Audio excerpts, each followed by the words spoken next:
कवेरकन्या कपिलोदबिन्दु स्पृशन्ति पश्यन्ति पिबन्ति ये च.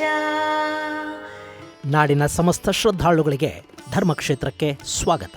ಗಂಗೆ ಚ ಯಮುನೆ ಚೈವ ಗೋದಾವರಿ ಸರಸ್ವತಿ ನರ್ಮದಾ ಸಿಂಧು ಕಾವೇರಿ ಜಲೇಸ್ಮಿನ್ ಸನ್ನಿಧಿಂ ಕುರುಂ. ಪುರಾಣಗಳಲ್ಲಿ ಉಲ್ಲೇಖವಾಗಿರುವ ಸಪ್ತ ನದಿಗಳ ಪೈಕಿ ಕಾವೇರಿ ಕೂಡ ಒಂದು. ಕನ್ನಡ ನಾಡನ್ನು ಪೊರೆಯುವ ದಕ್ಷಿಣ ಗಂಗೆ ಅಂತಲೇ ಪ್ರಖ್ಯಾತಿಯನ್ನು ಪಡ್ಕೊಂಡಿರುವ ತಾಯಿ ಕಾವೇರಿಯ ತೀರ್ಥೋದ್ಭವದ ಸುಂದರ ಕ್ಷಣಕ್ಕೆ ನಾವು ಸಾಕ್ಷಿಯಾಗ್ತಾ ಇದ್ದೀವಿ. ತಲಕಾವೇರಿಯಲ್ಲಿ ಹುಟ್ಟಿ 765 ಕಿಲೋಮೀಟರ್ಗಳಷ್ಟು ದೂರ ಹರಿದು ಲಕ್ಷಾಂತರ ಎಕರೆ ಭೂಮಿಯನ್ನು ಹಸಿರಾಗಿಸಿ ಕೋಟ್ಯಂತರ ಜನರ ಬದುಕುಗಳನ್ನು ಹಸನಾಗಿಸಿ ಮನುಕುಲವನ್ನು ತನ್ನೊಡಲಲ್ಲಿಟ್ಟುಕೊಂಡು ಸಾಕಿ ಸಲಹುತ್ತಾ ಇರೋ ತಾಯಿ ಕಾವೇರಿ ಇದೇ ಅಕ್ಟೋಬರ್ 17ರಂದು ಮಧ್ಯಾಹ್ನ 1:44 ಉದ್ಭವಗೊಳ್ಳುವ ಮೂಲಕ ತನ್ನ ದಿವ್ಯ ದರ್ಶನವನ್ನು ಕೊಡಲಿದ್ದಾಳೆ. ಅದೊಂದು ಅಮೃತ ಘಳಿಗೆ. ಆ ತೀರ್ಥೋದ್ಭವವನ್ನು ಕಣ್ತುಂಬಿಕೊಳ್ಳೋದಕ್ಕೆ ಕೊಡಗು ಸೇರಿದ ಹಾಗೆ ನಮ್ಮ ರಾಜ್ಯದ ಜನ ಮಾತ್ರ ಅಲ್ಲ, ತಮಿಳುನಾಡು ಕೇರಳಗಳಿಂದ ಕೂಡ ಸಹಸ್ರಾರು ಮಂದಿ ಭಕ್ತರು ತಲಕಾವೇರಿಗೆ ಆಗಮಿಸಲಿದ್ದಾರೆ. ತಲಕಾವೇರಿನಲ್ಲಿ 17ನೇ ತಾರೀಕು 1:44 ಕಾವೇರಿ ತೀರ್ಥೋದ್ಭವ ಆಗುತ್ತೆ. ಅದು ಕೂಡ ನಮ್ಮ ಮುಜರಾಯಿ ಇಲಾಖೆಗೆ ವ್ಯಾಪ್ತಿಗೆ ಬರ್ತಕ್ಕಂಥ ಒಂದು ಸ್ಥಳ. ಮತ್ತು ನಮ್ಮ ಪನ್ನಣ್ಣವರು ಸುಮಾರು 2 ವರ್ಷಗಳಿಂದಲೂ ಕೂಡ ಈ ಕಾರ್ಯಕ್ರಮದ ನೇತೃತ್ವ ವಹಿಸಿಕೊಂಡು ಫ್ರೀ ಬಸ್ಸಸ್ಸು ಕೂಡ ಹಾಕ್ಸಿದ್ದಾರೆ. ಮತ್ತು ನಮ್ಮ ಇಲಾಖೆ ವತಿಯಿಂದ ಕೂಡ ಆಗುವ ಖರ್ಚು ವೆಚ್ಚಗಳನ್ನು ನಾನು ಈ ಇಲಾಖೆ ಸಚಿವನಾದ ಮೇಲೆ 2 ವರ್ಷದಿಂದ ಕೊಡ್ತಾಯಿದ್ದೀವಿ. ಈ ವರ್ಷ ಕೂಡ ಕೊಡ್ತೀವಿ. ವಿಶೇಷವಾಗಿ ಕೊಡಗು ಜನಕ್ಕೆ ಈ ಒಂದು ಕಾರ್ಯಕ್ರಮ ಅತ್ಯಂತ ಒಂದು ಭಾಳ ಭಕ್ತಿಯಿಂದ ಗೌರವದಿಂದ 100 ವರ್ಷದಿಂದ ಮಾಡಿಕೊಂಡು ಬರ್ತಾಯಿದ್ದಾರೆ. ಬಂದು ಈ ಕಾರ್ಯಕ್ರಮದಲ್ಲಿ ಎಲ್ಲರೂ ಕೂಡ ಭಾಗವಹಿಸಿ ಕಾವೇರಿ ತಾಯಿ ಆಶೀರ್ವಾದ ಪಡೆಯಿರಿ ಅಂತ ಕೇಳ್ಕೊಳ್ತೇನೆ. ಕರ್ನಾಟಕ ಮತ್ತು ತಮಿಳುನಾಡಿನ ಜನಕ್ಕೆ ಕಾವೇರಿ ಕೇವಲ ನದಿಯಲ್ಲ, ಆಕೆ 2 ರಾಜ್ಯಗಳ ಕೋಟ್ಯಂತರ ಜೀವಗಳನ್ನು ಪೊರೆಯುವ ತಾಯಿ. ಹೀಗಾಗಿನೇ ಆಕೆಯನ್ನ ದೇವಿಯ ರೂಪದಲ್ಲಿ ಆರಾಧಿಸಲಾಗತ್ತೆ. ಆದವಿದಾತೃಮಾನಸಸುತ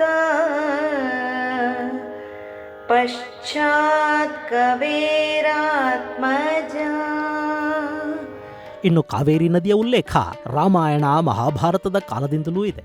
ಸೀತಾಮಾತೆಯನ್ನು ಹುಡುಕುತ್ತಾ ಬರುವ ರಾಮ ಕಾವೇರಿಯ ತಟಕ್ಕೆ ಬರ್ತಾನೆ. ಹಾಗೆ ಮಹಾಭಾರತದಲ್ಲಿ ತೀರ್ಥಯಾತ್ರೆ ಮಾಡ್ತಾ ಬಂದ ಅರ್ಜುನ ಕಾವೇರಿಯಲ್ಲಿ ಮಿಂದಿದ್ದ ಉಲ್ಲೇಖ ಇದೆ. ರಾಜಸೂಯ ಯಾಗದ ಸಂದರ್ಭದಲ್ಲಿ ದಕ್ಷಿಣದ ಕಡೆಗೆ ಬಂದ ನಕುಲ ಕಾವೇರಿಯ ತಟಕ್ಕೆ ಬಂದಿದ್ದ ಅಂತ ಹೇಳಲಾಗತ್ತೆ. ಈ ಕಾವೇರಿಯನ್ನ ಕವೇರ ಮುನಿಯ ಮಗಳು ಅಂತಲೂ, ಮಹಾಮುನಿ ಅಗಸ್ತ್ಯರ ಪತ್ನಿ ಅಂತಲೂ, ಬ್ರಹ್ಮನ ಮಾನಸ ಪುತ್ರಿ ಅಂತಲೂ ನಂಬಲಾಗಿದೆ. ಕವೇರ ಕನ್ಯಾ ಕಪಿಲೋದಬಿಂದು ಸ್ಪೃಶಂತಿ ಪಶ್ಯಂತಿ ಪಿಬಂತಿ ಯೇ ಚ.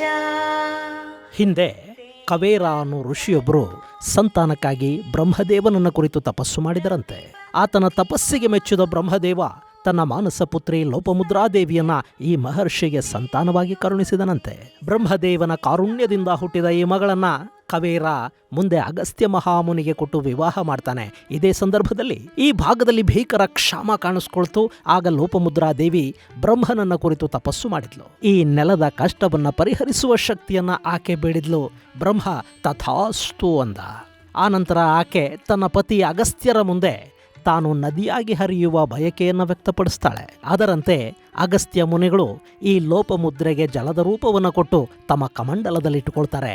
ಒಮ್ಮೆ ಅವರು ಬ್ರಹ್ಮಗಿರಿಯಲ್ಲಿ ತಪೋನಿರತರಾಗಿದ್ದ ಸಮಯದಲ್ಲಿ ನೆಲದ ಮೇಲಿಟ್ಟ ಕಮಂಡಲ ಗಾಳಿಗೆ ಉರುಳಿ ಅದರಲ್ಲಿ ನೀರಿನ ರೂಪದಲ್ಲಿದ್ದ ಈ ಲೋಪಮುದ್ರಾದೇವಿ ತೀರ್ಥ ರೂಪದಲ್ಲಿ ಹರಿಯೋದಿಕ್ಕೆ ಶುರು ಮಾಡಿದ್ಲು. ಹೀಗೆ ಅಲ್ಲಿ ತೀರ್ಥೋದ್ಭವ ಆಯಿತು.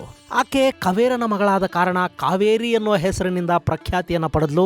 ಲೋಕ ಕಲ್ಯಾಣದ ಉದ್ದೇಶದಿಂದ ಬ್ರಹ್ಮಪುತ್ರಿ ಜೀವನದಿಯಾಗಿ ಇವತ್ತಿಗೂ ಹರಿಯುತ್ತಿದ್ದಾಳೆ. ಕೋಟ್ಯಂತರ ಜೀವರಾಶಿಯನ್ನ ಪೊರೆಯುತ್ತಿದ್ದಾಳೆ. ಭೂಯಃ ಕುಂಭಜ ಭಾರ್ಯತಾಮಪಿ ಗತ ಪಶ್ಚಾನ್ನದಿ ರೂಪಿಣಿ. ಇನ್ನು ಮತ್ತೊಂದು ಪುರಾಣ ಕಥೆಯ ಪ್ರಕಾರ ಅಗಸ್ತ್ಯರು ಹಿಮಾಲಯದಿಂದ ಗಂಗೆಯ ನೀರನ್ನ ತಮ್ಮ ಕಮಂಡಲದಲ್ಲಿ ತಗೊಂಡು ದಕ್ಷಿಣಕ್ಕೆ ಬಂದರಂತೆ. ಆ ಸಂದರ್ಭದಲ್ಲಿ ಇಲ್ಲಿ ಭಯಾನಕ ಕ್ಷಾಮ ಇತ್ತು. ಅದರ ನಿವಾರಣೆಗಾಗಿ ಕವೇರ ಅನ್ನೋ ಮುನಿ ತಪಸ್ಸು ಮಾಡ್ತಾ ಇದ್ರು. ಬ್ರಹ್ಮಗಿರಿಯ ಸಮೀಪ ಬಂದ ಅಗಸ್ತ್ಯರು ತಮ್ಮ ಕಮಂಡಲವನ್ನಲ್ಲಿರಿಸಿ ವಿಶ್ರಾಂತಿ ಪಡೆಯುವಾಗ ಕಾಗೆಯೊಂದು ಆ ಕಮಂಡಲವನ್ನು ಉರುಳಿಸಿ ಬಿಡ್ತು. ಕವೇರ ಮುನಿಯ ತಪಸ್ಸಿಗೆ ಫಲ ಕೊಡುವ ಸಲುವಾಗಿ ಗಣೇಶ ಕಾಗೆಯ ರೂಪದಲ್ಲಿ ಬಂದು ಕಮಂಡಲವನ್ನು ಉರುಳಿಸಿ ಅದರಲ್ಲಿನ ತೀರ್ಥ ಹೊರಗೆ ಹರಿಯೋ ಹಾಗೆ ನೋಡಿಕೊಂಡ. ಹೀಗೆ ಅಲ್ಲಿ ಕಾವೇರಿ ನದಿಯ ಉಗಮ ಆಯಿತು ಅನ್ನೋದು ಮತ್ತೊಂದು ಕಥೆ. ಆಕೆ ಕವೇರನ ಮಗಳು ಅಥವಾ ಕವೇರ ಮುನಿಯ ತಪಸ್ಸಿನಿಂದ ಹರಿದವಳು, ಹೀಗಾಗಿ ಕಾವೇರಿ ಆದ್ಲು. ಅಗಸ್ತ್ಯರು ಹಿಮಾಲಯದಿಂದ ತಂದ ಗಂಗೆ ಈಕೆ, ಹೀಗಾಗಿ ದಕ್ಷಿಣ ಗಂಗೆ ಅನ್ನೋ ಹೆಸರು ಪಡ್ಕೊಂಡ್ಲು ಅನ್ನೋದು ನಂಬಿಕೆ.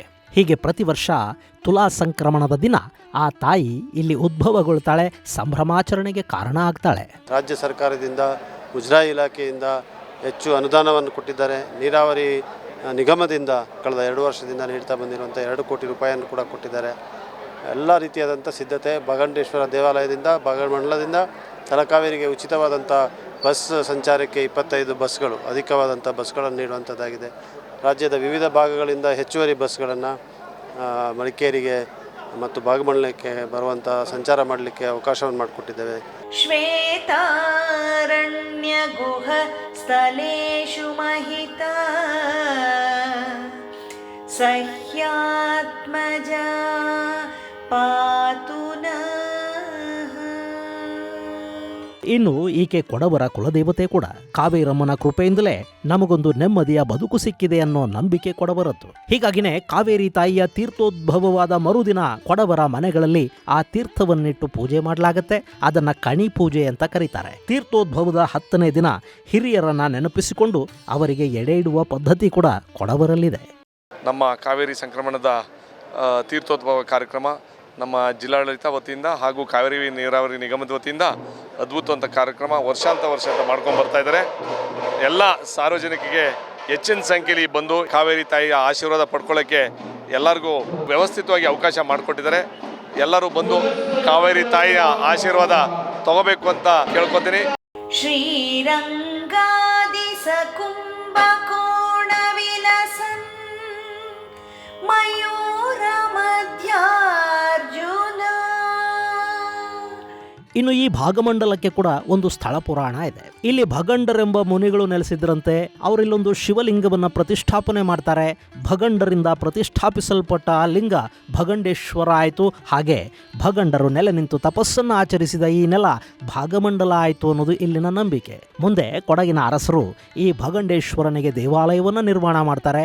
ಕಾವೇರಿ ಜಲದ ಅಭಿಷೇಕದೊಂದಿಗೆ ಭಗಂಡೇಶ್ವರನಿಗಿಲ್ಲಿ ನಿತ್ಯ ಪೂಜೆಗಳು ಇವತ್ತಿಗೂ ನಡೀತಾ ಇವೆ. ತಲಕಾವೇರಿಯಲ್ಲಿ ನಡೆಯುವ ತೀರ್ಥೋದ್ಭವ ಸಂದರ್ಭ ನಮ್ಮ ಕರ್ನಾಟಕಕ್ಕೆ ಬಹಳ ಮಹತ್ವದಿಂದ ಕೂಡಿದಂತಹ ಸಂದರ್ಭ ಅಂತಾನೆ ಹೇಳಬೇಕಾಗಿರುತ್ತೆ. ಈ ಅವಿಸ್ಮರಣೀಯ ಘಟನೆಯನ್ನ ವೀಕ್ಷಿಸಲು ಕರ್ನಾಟಕದ ಎಲ್ಲ ಭಕ್ತಾದಿಗಳು ಹೆಚ್ಚಿನ ಸಂಖ್ಯೆಯಲ್ಲಿ ಭಾಗವಹಿಸಬೇಕು. ನಮ್ಮ ಮುಜರಾಯಿ ಇಲಾಖೆ ಮತ್ತು ಜಿಲ್ಲಾಡಳಿತದಿಂದ ಎಲ್ಲ ರೀತಿಯಾದಂತಹ ಸಕಲ ಸಿದ್ಧತೆಗಳನ್ನ ನಾವು ಮಾಡಿಕೊಂಡಿದ್ದೇವೆ. ಕಾವೇರಿ ತಾಯಿ ಕರ್ನಾಟಕವನ್ನ ಹೆಚ್ಚು ಸಮೃದ್ಧಿ ಬರಲಿ ಅಂತ ಹಾರೈಸಲಿ ಮತ್ತು ಎಲ್ಲ ಭಕ್ತಾದಿಗಳು ಕೂಡ ಕಾವೇರಿ ತಾಯಿಯ ಕೃಪಾ ಕಟಾಕ್ಷಕ್ಕೆ ಪಾತ್ರರಾಗಬೇಕು ಅಂತಲೂ ಕೂಡ ನಾನು ಕೋರ್ಕೊಳ್ತಾ ಇದ್ದೇನೆ.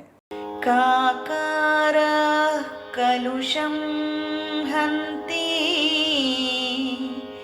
ವೇಕಾರೋ ವಾಂಛಿತ ಪ್ರದಹ.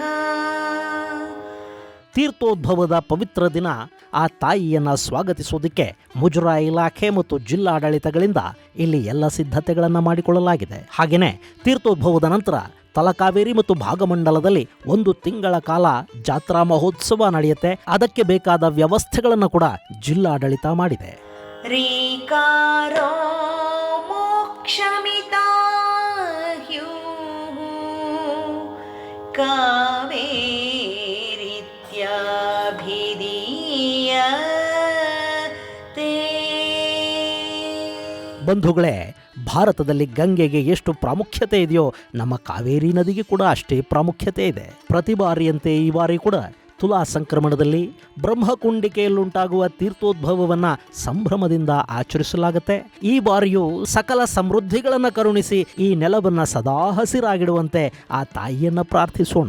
ಕಾವೇರಿ ತಾಯಿಯ ಜಲಮೂಲಗಳನ್ನು ಮತ್ತು ಇಡೀ ನದಿಯನ್ನು ಮಲಿನ ಮಾಡದೆ ಕಾಪಾಡುವ ಪ್ರಯತ್ನವನ್ನು ಕೂಡ ಮಾಡೋಣ.